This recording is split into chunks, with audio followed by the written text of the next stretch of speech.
College football nerds here talking Ohio State and Oregon. It's the game of the week in college football, and we haven't had a chance to talk to you lovely people that much this year, so let's get after it. I got Josh who's going to get nerdy with me, and if you didn't catch it, we did a top 25, but it was really just a, sort of a mid-season report where we kind of talked about a lot of stuff and not just our top 10. Have Ohio State at number one, by the way. Really talking about what happened this weekend with a lot of teams sort of losing at the top and what do you do with those teams. We talked about parity and how it's not maybe so much what people think. So it's a really good video. Just want to encourage you to check it out when you get finished with this one. All right, Josh, Ohio State, Oregon. One of the things that we talked about with Ohio State is that we've both got them number one, even though they haven't played a tough schedule so far. And our mantra has always been, it's not your fault if you play a weak schedule. It's your fault in how you handle that schedule. Michigan, maybe the last 2 years aside, when they bought their way out of their series with UCLA. And Ohio State hasn't had really any struggles. It was 7-0 at the half against Iowa. And they're like, okay, we're ready to play football now. Ended up beating the crap out of them. So this game, though, the point spread is 3.5. Ohio State's favored by 3.5, and I would argue that this is an opportunity for one of these two teams to get that marquee win, because I think this 3.5 says more good about Oregon than it does like, hey, we're not so sure about Ohio State. It's interesting. When we started the year, I had Oregon ranked high. I think at one point, for maybe week one, I had them ranked at or above Ohio State. Took a ton of flack for it. I admitted, mea culpa, I screwed up week 2 or 3. But I wasn't necessarily wrong in my thought that I thought Oregon was a lot better than people wanted to say. When they struggled with Idaho out of the gate, when they struggled with Boise State especially, people were just ready to bury Oregon. Boise State's turned out to be an excellent team. They blasted everyone since the Oregon game. They've probably got the best tailback in college football, and Jeanty, I think, to me, clearly the best tailback. I know, maybe Daniel doesn't agree. I think Oregon's just a really good team. I think they had to figure some stuff out in week 1 and week 2. Idaho's that tricky, good FCS, and the problem with that is when you play a team that is a good team of a lower talent level, as Alabama just demonstrated to a hilarious degree, you can lose to anyone because they're going to play their assignments, and if you don't play their assignments, you may be faster, stronger, whatever, but they're going to make the right read. They'll complete the play. They'll move the ball down the field, and they'll stop you. And I agree with you. I think it's interesting this point spread's so close. Daniel, do you mind if I go ahead and get in the model? Because it's way off this, and I think it makes a really interesting discussion point from a lot of other things we want to talk about. So you can go to collegefootballnerds.com and run our model. Again, it's early in the season, so it's always wonky. We always say our model it's the best trend predictor in sports because it's only using on-field data from this year. It doesn't use recruiting rankings, doesn't use prior season data. That makes our model more screwy than others. But what it does tell you is, based just off these two teams, not knowing who the names are, not knowing the expectation, this is what a computer would blindly think they are going into the year if it had never seen anything prior. That's something the computer can do that humans can't do, is look at every season in isolation. And in that regard, it has Ohio State a pretty considerable favorite. It has them about 6.14 yards per play to 4.63 for Oregon. Now, what's interesting there is some of the internal metrics. Ohio State's not expected to throw very well. 6.75 yards per attempt, and Oregon's actually supposed to throw for 7.4. The difference is that Ohio State can run at 5.6, Oregon cannot at 2. And the scoring production there is pretty starkly different. 39 points for Ohio State, 12 for Oregon. Part of that is due to the fact that Ohio State has scored a lot of points in every game this year, whereas Oregon hasn't necessarily been as consistently productive offensively against bad teams. And some of it's due to the fact that Ohio State's more balanced. But that's a huge scoring differential. It's a huge yard per play differential in a game where the margins are closer. So I wanted to throw the model out because we say a lot of times the model for us is a tool. We don't use the model to say this is what we should pick. The model is often going to be wrong. But the reason we don't use priors is I want to know, just based on an on-field performance, what is the thing I should understand as somebody handicapping the game. And it shouldn't be very close. And yet it is. And I think when you look at more metrics, things get a little more interesting. So Ohio State in our system, if you look at you can go on and look at our 1 through 133 full ranking of the entirety of college football. Ohio State's number 1, Oregon's number 7. But the gap between Ohio State at number 1 and Oregon is the same from Oregon to about number 21, Nebraska. They are way ahead, along with Texas. Those two are just monumentally ahead of everybody else in our modeling system right now. And you can see that with Ohio State being the number 3 scoring offense in our system. And this is all opponent adjusted, ranking. So relative performance, meaning how you did against your opponents versus how they did against everybody else. Number 3 in scoring offense, number 1 in scoring defense. Oregon is number 17 in both. Oregon is a very good team. Ohio State is an unbelievably elite team. And yet, the point spread is pretty close. So, Daniel, you always get the opportunity to ask me the hard questions. What do you make of that? Given that our computer thinks these teams are lopsided, given that I think the general public thinks they are, Ohio State has the advantage in most every metric here, except to some degree in passing performance. I mean, do you think this is just a situation where Vegas is looking at this and saying, Ohio State with their schedule, maybe the schedule is a bit of a mirage, and maybe somehow these matchups mean that Oregon's going to be able to play Ohio State closer than you would otherwise expect? So I think part of it is early on, our model loves teams that stomp people, and it has a hard time, especially early on before you get that connective tissue, to understand that stomping this team isn't that big a deal because a bunch of other teams stomp them. It loved Tennessee after a few weeks, that sort of thing. So I think some of that is in that space a little bit, but I also think that you've got, data points like Idaho hurt. And then UCLA was a comfortable win for Oregon. Michigan State, a pretty comfortable win, but then you've got a situation where Gabriel threw 2 interceptions. And so I don't know really what to make of it, because all you've heard about this year really is more Ohio State and Oregon kind of fell off to those early couple of games.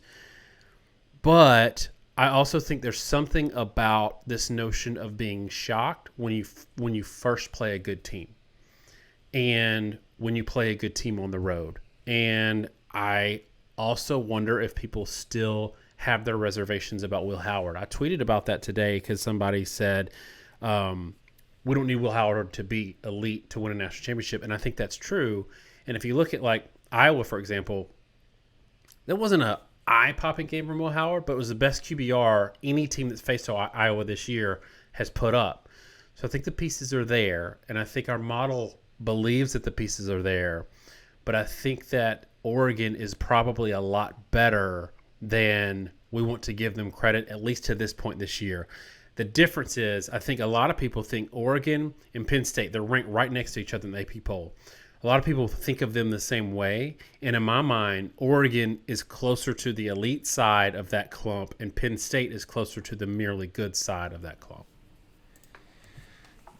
I think that's true. And Daniel, for me, this gets into matchups a good bit because, I think a lot of what ends up coming to play in these games, and this is really panning out across college football, is matchups. We can talk about whether parity has come from NIL and the transfer portal.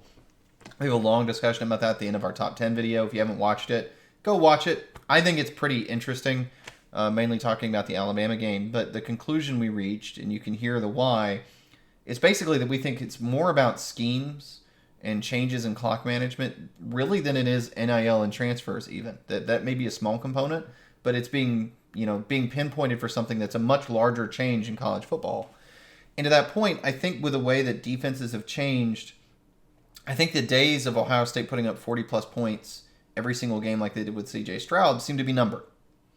The issue is the Michigan style, which was really Minter was just adopting NFL-style split field coverages, heavy zone coverage, attacking aggressive defense. Teams know how to take away the RPO if used too often now to the almost a dangerous effect. It can turn into a turnover machine. That's been Auburn's problem. Hugh Freeze has not adapted to this, runs the RPO too much. It's been a turnover city. And so now you've got to run a more traditional offense, and more traditional offenses don't score 40 points a game. You're going to miss reads. You're going to miss execute. Things aren't as explosive. and it's clamped down on scoring. And when you clamp down on scoring, suddenly games where you throw a pick six, you can lose to Vandy. And I think with Ohio State, there's this danger when you talk about how our model really likes teams that beat up on people, which they've done, of looking even like the Iowa game, right? And saying, well, they blew out Iowa, but it was 7-0 at the half. I mean, for a lot of that game, I mean, I'm not going to say that Iowa shut them down or anything, because Ohio State did move the ball quite well, but Ohio State wasn't a 10-yard per attempt team throughout this game, right? They weren't running the ball for 15 yards per carry. I mean, they were effective on the ground. I don't think Iowa's as good as they've been in recent years, but they were slowed down for much of the game. And when I say they're not as good, let me back it up. In our metrics, they're the 44th ranked defense. They're just not as good as they have been in recent years. And so in that mode, I think what this suggests is, one, I do think it's reasonable to say that against a high-level team, Ohio State isn't going to just run the table. Even with the skill position people they have, even with the complete roster, college football's just shifted.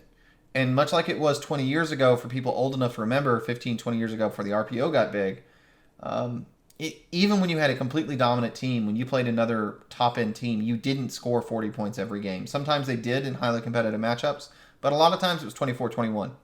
A lot of national titles used to be that way. And the second thing, Daniel, is I think Oregon presents an interesting problem in that their front seven is really the most, I hate to say it in this video, the most SEC-like front seven. I mean, Ohio State and Michigan, to some degree Michigan, which has been buoyed by transfers, have had advantages because they're the teams that recruit five-star front seven talent across the board every year. Ohio State has this huge edge every season because of it. Michigan, somewhat through luck, somewhat through recruiting, has had that similar edge, and they're dominant within the Big Ten. Because the Big Ten across the board has a lot of really, really good, sound, experienced players, but they don't always have a ton of big, fast-twitch defensive players across the board. Oregon does, and that makes them a unique problem. They have Uyunglele on the edge, is a high-talent player that with twitch and bend, and they've got these guys that can be a problem for you defensively. And so, given what, they want to do, at Ohio State, given the fact that I still think their tackles struggle with a speed rush, personally, I think they've improved a lot. The offensive lines look great relative to competition. You face Birch, you face Uyunglele, those guys are going to get pressure. Will Howard does not always respond well to pressure. I think they're going to have some of those struggles that I've talked about that maybe have been hiding under the surface where, I do think when they get the ball in space to their skill players, they're really good, but I think they do sometimes feel clunky just getting the ball out. And I think offensively, too, Oregon is good enough that they're going to move the ball and they're going to score some. Dillon Gabriel is a gamer, and he usually can put up some points in these games. So at least for my part, Daniel, not yet getting my prediction, I see where Vegas has this line a lot closer than the computers do. And I'm not saying at this point in the preview that I think that Oregon's going to win or anything like that, but I understand why, in a matchup where the computers are saying Ohio State should win in a blowout, that it's maybe a little bit not so fast. That maybe these two teams aren't actually that far apart. And more importantly, when they have to play each other and when the metrics come out, even with the big, and I'll say metrics, BCF has Ohio State 1 at 1.39 and Oregon 4 at 1.24. Oregon almost dead even with Alabama right now. Actually, and dead even, I will say, completely tied with Texas. This Oregon team is a dangerous team and has enough matchups that they can give Ohio State problems and make this a highly competitive football game. Yeah, and I think another thing that's playing into this is Ohio State hasn't had a challenging road environment. They've played one game on the road this year and was against Michigan State, who, that game, I think it was a day game. That's not an environment that's going to be rowdy at all. Oregon, a little later game, might get dark by the end of the game. I'm not sure, given on the West Coast, what that looks like, but that does make a difference. Now, with Howard, I think that part of it is he doesn't have to be elite because the scheme is that good. I do think the scheme is that good, and they're gonna scheme into a few touchdowns regardless of who they play. The key in this game, to me, is both these defenses have played exceptionally well. And both these teams have a common opponent in Michigan State and turned out about the same. against Charles, they defended him about the same. I think that there is, and I'm going to get into my pick on this. I think there is, for me, one key difference in this game, in that where Howard is frustrating as a quarterback, it's because they're not as explosive as they can be, and sometimes the offense doesn't. They'll do 3 and outs for the sputter. Where Gabriel is frustrating is that he turns the ball over.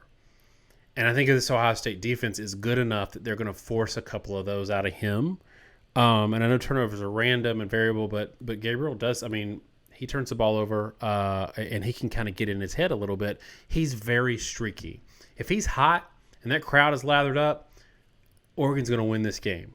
But I haven't seen him do that consistently enough for a couple of years now to expect that that's going to happen. And I think both of these defenses are absolutely legit.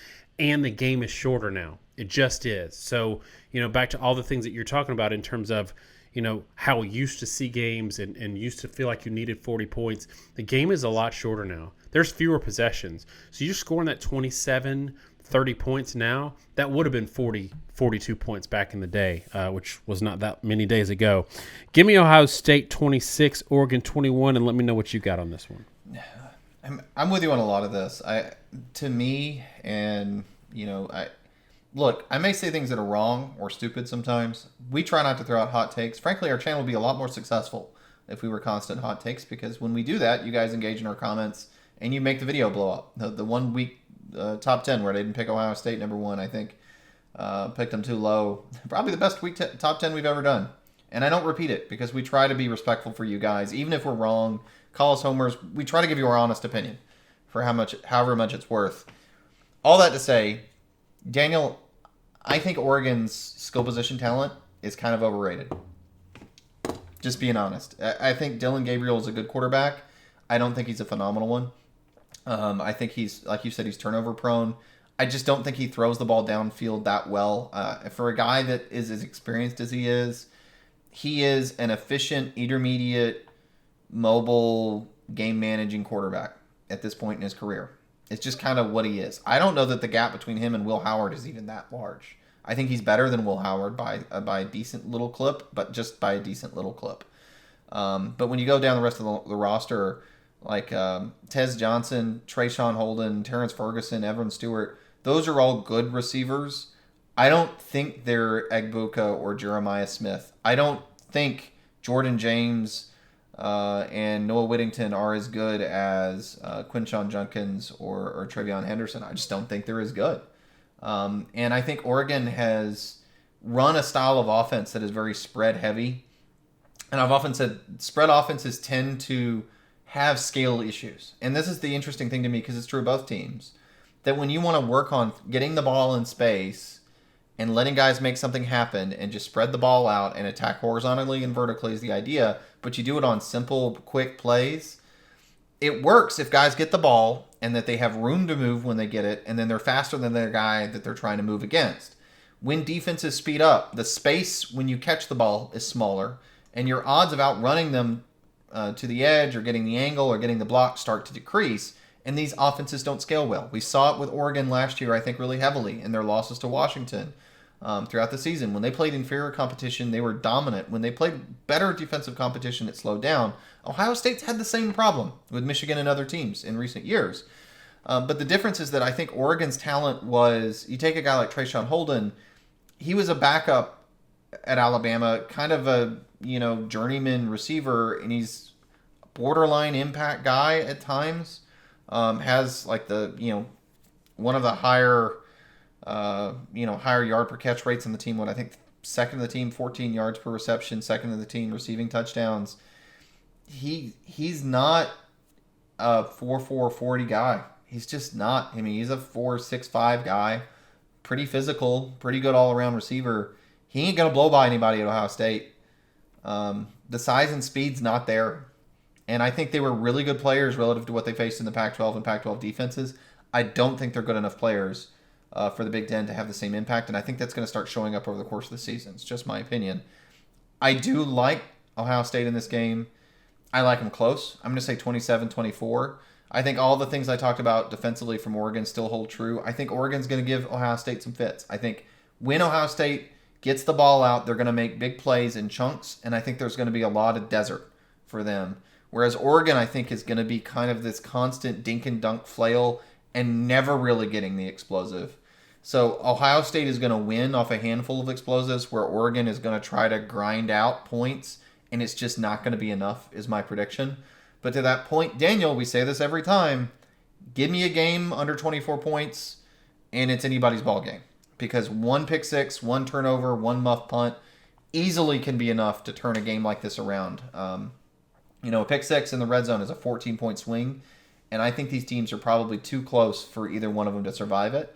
So it is a really exciting football game between two teams.